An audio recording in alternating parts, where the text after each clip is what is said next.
Ayun, good morning mga kapangarap. Muli nagbabalik ang inyong Kuya Joms. Pupunta tayo ngayon sa bodega sale ng Bignay Galas. Anak, buksan mo si harap pa sa likod. At murang bilihan daw doon. At titingnan natin kung may mabibili tayo ng mga gamit doon.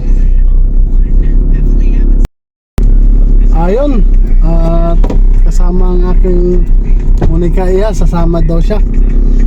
At bibili tayo mga kuyas ng ano, ng dito ka na pa. Diyan ka na. Okay. Pagkantabay na lang mga kapangarap. At ayun, kasama ang ating poging-poging biyanan. Ayan oh. Pogi yan oh. Apaka-pogi niyan. Oh. Tirador ng Romlon yan. Okay, what's up? Abangan nyo na lang mamaya. Ha?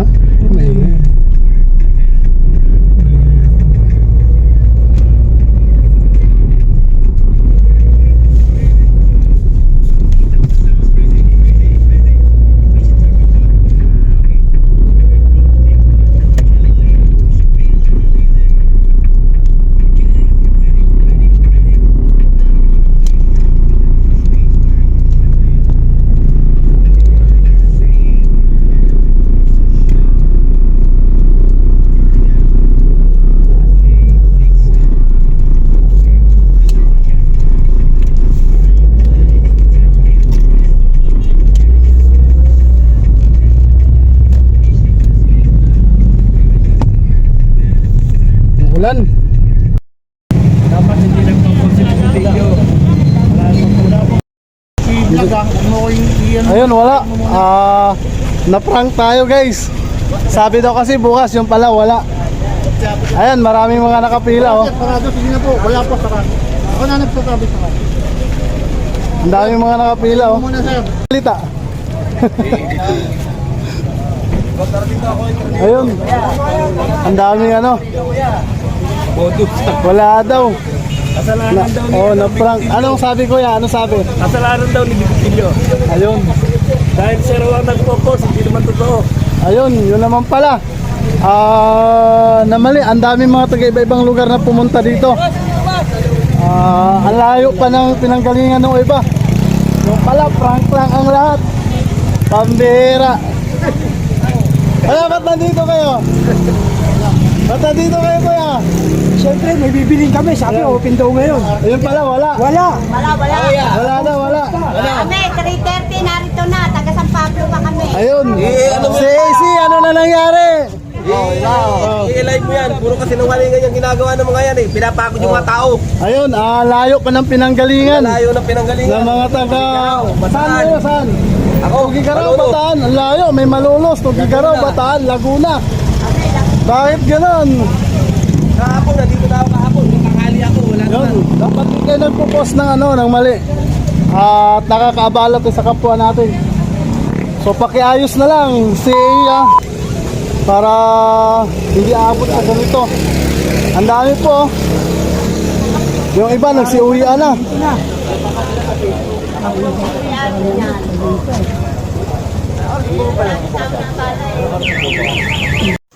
Ayun, so ito nga ang nadat na natin.